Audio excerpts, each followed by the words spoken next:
Hi, once again it's Ed from Exotic Blanks. Tonight we're going to talk about turning embedded seeds, nuts, and other things inside a resin blank.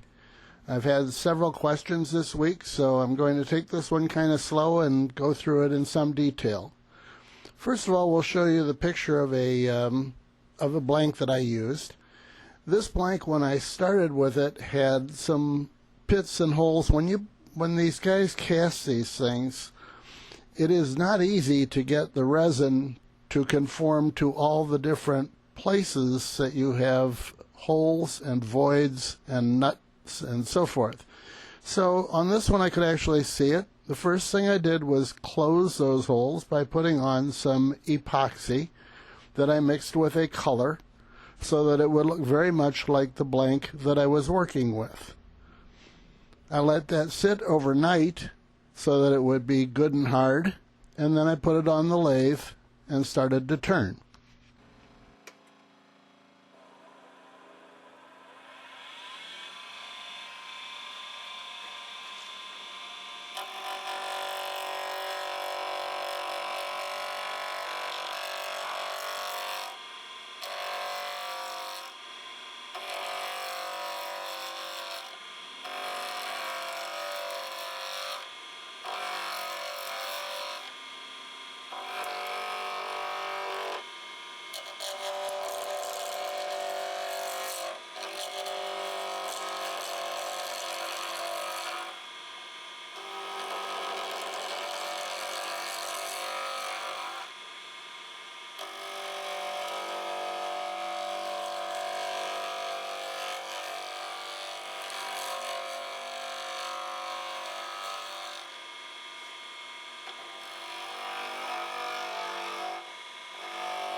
As you can see, I'm using a large 3/4 inch gouge, and you may also notice that the right hand side of it is rather dull. We'll fix that in a few minutes. Most of this I'm going to try not to talk too much over it because I think the sounds are useful to you in learning when things are going well and when they're not going as well when you're turning these types of blanks.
As I near the actual size that we need for the pen, I go to the skew and try to take the thinnest cut I can. If you look at the ribbons coming off, they are very, very narrow.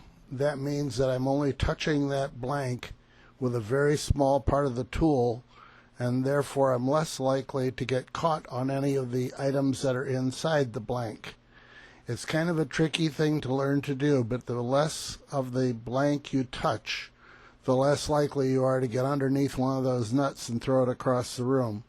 So that's what I'm attempting to do here, and successfully in this case. One of the things we joke about is people call us all the time and tell us they've turned thousands of pens and so they shouldn't have a blowout. I've turned thousands of pens too, but it doesn't stop me from having blowouts. If you're not careful, you will have the pen blow up. The object is to make sure that you're smarter than it is and try to find ways to minimize your chances of ruining it. And that's what I'm doing at this point. Thin ribbons are a good way to get there from here.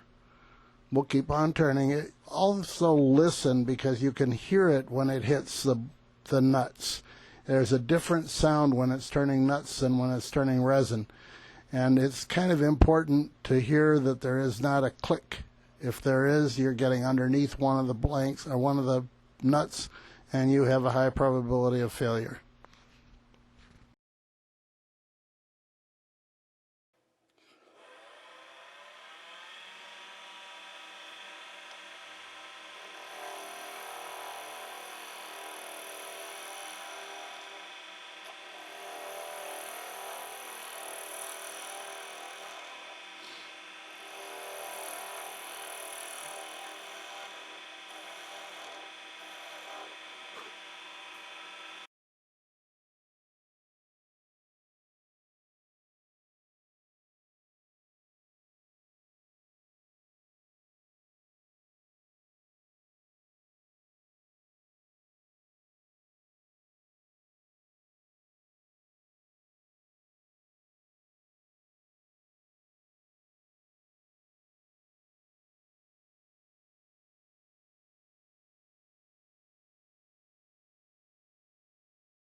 This is the pen as it turned out.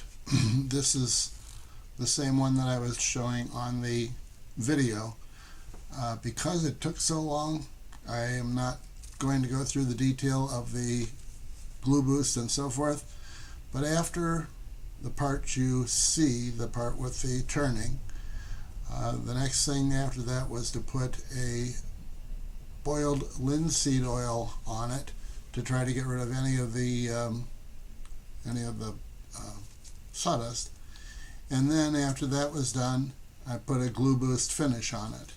Now I did use the blue glue boost first because there were some holes that still needed filling. They weren't deep, but there were holes there. Took those out and then went back afterwards, sanded it all down from the blue glue boost the next day, and then put on a orange glue boost finish over the top so it would get a nice shine. Then I also buffed it after that. So that's how I came up with this pen. It turns out really nicely, as you can see. I'll put it down so you don't see my hands. It's a little harder though because there's too much light in here. You can see too many reflections on it. But that's the pen.